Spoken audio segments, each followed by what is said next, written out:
Good morning from Santa Barbara. Spill the tea with D&E.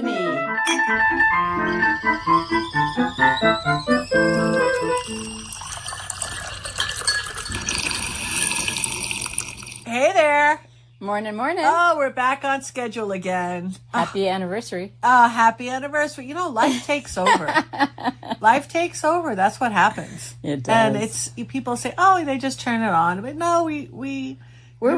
We're live. We just make it happen. Yeah, but oh my God, it's crazy stuff. And I'm happy to announce I have one more little procedure to do, and then I think Clear sailing ahead. Clear sailing. What a crazy road. Woohoo. But today we are going to talk about something because we're getting a lot of flare-ups locally, and we should talk about it because there's really no season for fires in California. Yeah. We always say fire season. Well, there's no season, really. There used to be a fire season, but the weather's kind of changed. And weather will constantly change. Yes. And it's funny because, like, your family is, you started a construction company 40 some odd years ago, and your kids have taken it over, and that's what they do. Yeah, erosion control. Erosion control, which is needed right after a fire. Well, we do prevention before the rain. Right. And then when there's a fire, we help with the remediation and, all sorts of things. We've even used our trucks to help save people's companies. Yes. No, I know that. Yeah. That's true. Just pretty famous. Shout out to Acacia Environmental. Yes.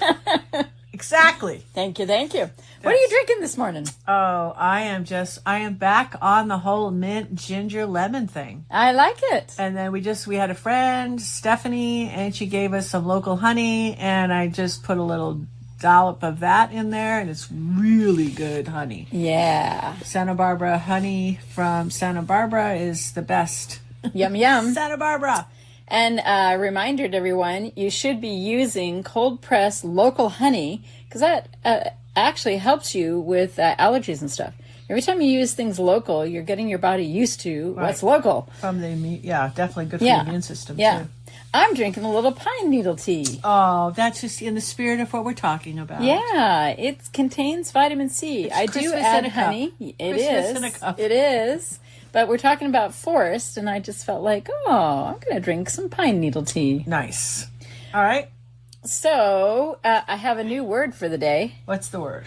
Oh my gosh, I'm gonna need help to pronounce it. It's Pyrocontinuum. That's Pyrocontinuum. Perfect. It is the period when wildfire risk continues almost year-round instead of being, confined to some traditional fire seasons. Right. Okay. So if the summer fire season used to be a chapter, now in Santa Barbara, we're basically living an entire book. Right. So welcome to Pyro... I remember the biggest fires really was like... Continuum. In the... it was like in the springtime. Uh-huh. And you would figure that... Well, that would be moisture. It would be very moist then because we had a winter. But our rain seasons have been they've been kind of like usual. March, April. Yeah, the rain seasons have shifted. There's a whole lot. But what we want to talk about, we want to cover why are they occurring for more months each year, why prevention is even more important than suppression, right? What can homeowners do today in Santa Barbara? And what the heck did all the native Indians that, had to help manage the land, what did they do back in the day? Right. And I do want to cover a little bit about fire suppression. That's kind of an interesting topic. And how our communities can become more resilient. Well, just to keep in, we had major tree work done from Victor and Ramon. Yes, thank you. Thank you, guys. They worked for the utility companies. Edison. Edison is the first time ever.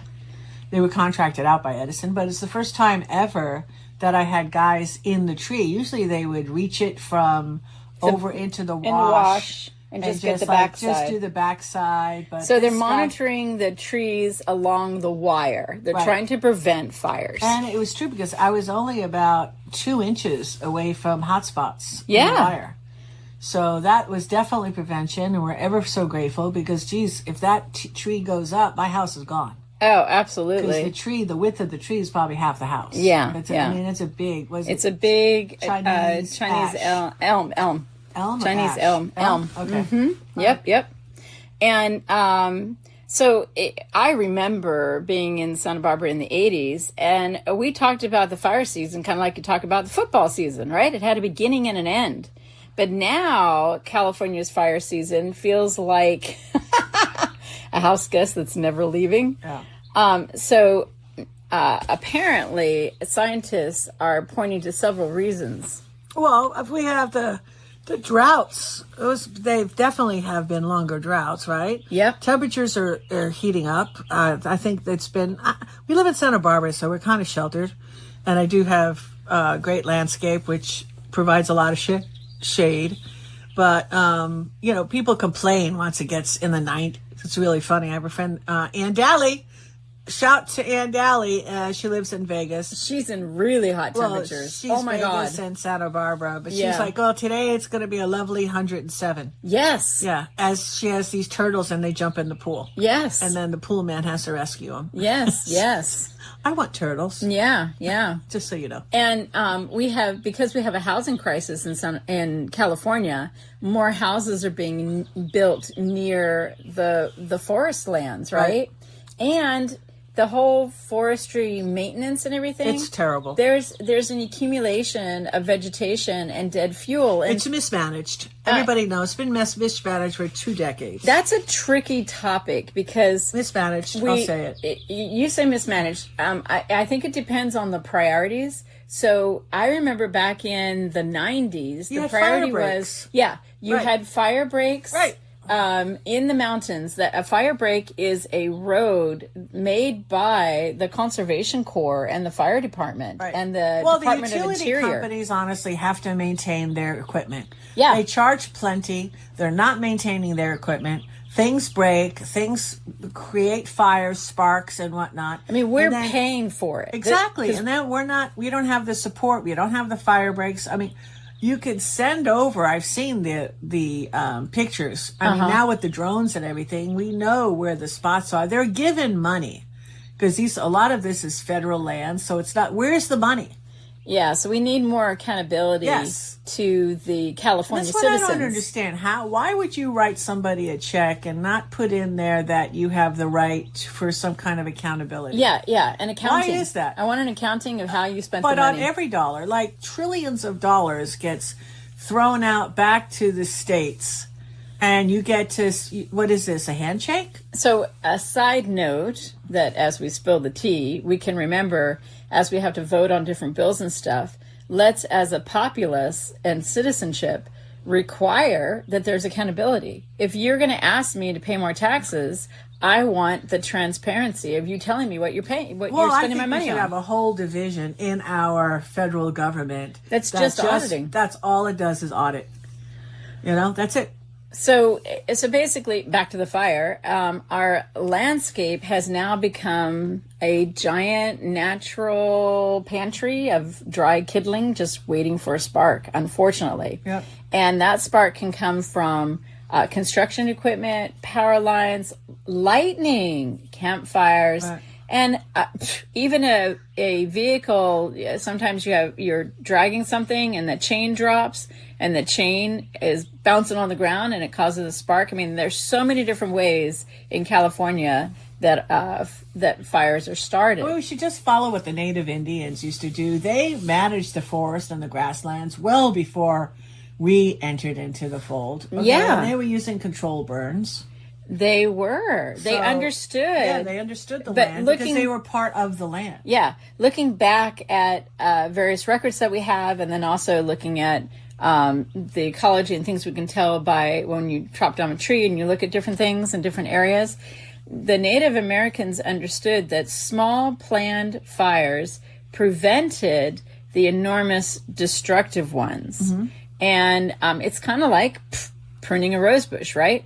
If you never prune, then eventually the plant becomes tangled and unhealthy. Right. So over a century, many policies focused on putting out every fire immediately, unfortunately. So here comes civilization, and we don't do the way the Native Americans were doing. No, we don't do it at all because we think we know everything. And the problem is when nature's filing cabinet gets overstuffed, the drawer doesn't open anymore, and that just becomes this big fuel mess. Yes, it's a big fuel, and there's no stopping it.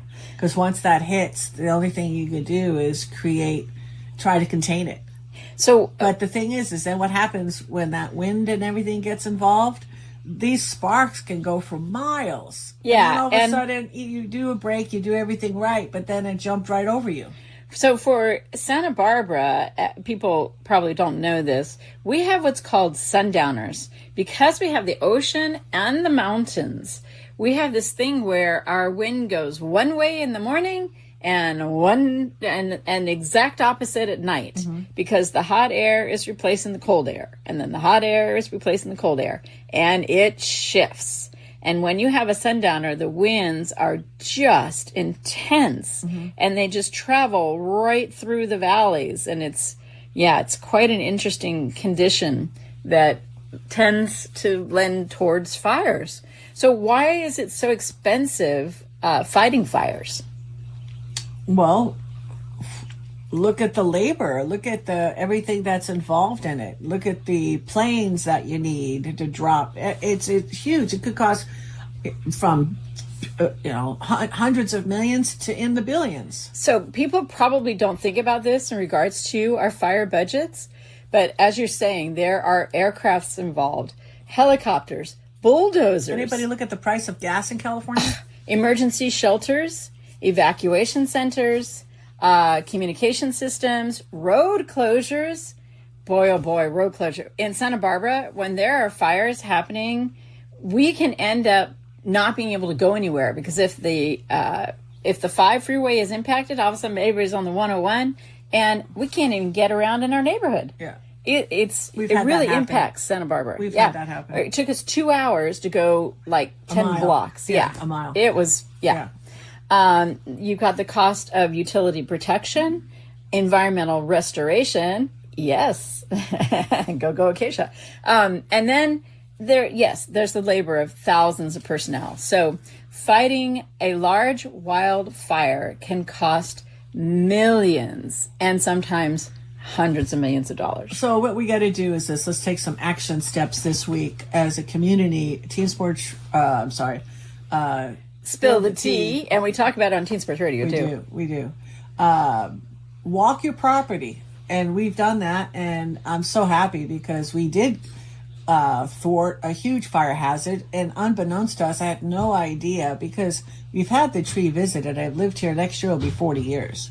But I'm, again, ever so grateful to the utility company for contracting out. And this is preventative. And that could maybe save a disaster, because that would have been caused by the lines. So they literally call it, they call it creating defensible space. So as a homeowner, you want to make sure the vegetation around your house is trimmed. Right. We have an earthquake kit, so this is almost the same thing as, all the important documents, put them in one location, check your emergency alert systems, talk with the neighbors about being prepared. It's nice things. It's just good that we're just talking about it, because we had a disastrous fire here. Yes. Okay. We've had multiple. But where it actually jumped into the communities and just really knocked out Jumped the freeway. Yeah. Knocked out communities. And now I look at that as a footprint. Yes. So yes. Isn't it interesting that fire follows a footprint? So as you want to remove dead materials. Now, I do a lot of composting, and I keep a lot of leaves and branches and stuff like that, but I keep it contained within my compost area. Right. You don't want it accumulating all around your property. Right. You want to keep the dry weeds down. Right. Then the other thing that we talk about that's really important is having an evacuation plan. What is your plan? Have you talked to the people in your house? we got to have one. Yeah. Yeah. No, we have one. And anybody that's out there should know. The nice thing is we have a school right up the street. Yeah, that's our meet spot. Yeah. Is San Marcos High, the steps of San Marcos High. Yep. And then our communication point is actually somebody outside of the state. Because when there's a fire, sometimes the cell reception is being so heavily used, it'll be easier to talk to someone outside of the state than inside the state. Yeah. Now, that's kind of changing with, the access to satellites and stuff like that. But our contact person is my brother in Pennsylvania. Yeah, so the greatest gifts you could give your family at the end of the day as we close is making sure you do have a preparedness plan. Yes. And that's the greatest gift you could give. And just, look around. Have conversations. Look around your property and say, hey, this needs to be cut back. This needs to be trimmed. And if you have a question or concern, call your local fireman. Everybody knows a fireman. They'll come to your house. Yeah. I've had them come to my house. Yeah. I had a friend 20 years ago come over and just give me ideas because that's what they do. Yeah. They want to help. They want to be in the community and help. Absolutely. Yeah. It helps. They don't just get paid when there's a fire. They are employed. So if there's no fire, they would like to invest their time in teaching you how to make sure there's no fires. Exactly. That's true. And then they have spot checks and visits on yes, people, they do. Which is nice. So, yeah. And you could just go out and ask them. So, grab your cup. Let's make a toast. All right. All right. You want to go first? Sure. I'm going to toast the fact that, resiliency isn't something that we build up during a fire emergency. It's because we took time to have tea and build our plan in those quiet days before the fire arrives. Because the fact of the matter is, it's not if we're going to have a fire. In Santa Barbara, it's when. Yeah, it's true. Fire season again, folks, isn't a season anymore. All right. So be prepared. It's better to have a plan. Yes. Than not have a plan for your family, your future. And you can use your bug out, your earthquake bug out bag to help you as a fire bug out. If you completely have a plan and everything, so as far as the universe and how I map the world, it's not like they're going to fly right by you because it's not a lesson for you to learn right now. Right, because you had a plan. You had a plan. You're all ready. All right. So I look at There's your insurance policy. That's the universe protects you. Yeah. So anyway. Thank you, Dominique. And hey, if you all like what we're doing, we'd love extra support in any which way. Best place to give us support is to Santa Barbara Wellness Center. You can go to sbwellness.org. That's it. Thank you, everybody. Bye for now.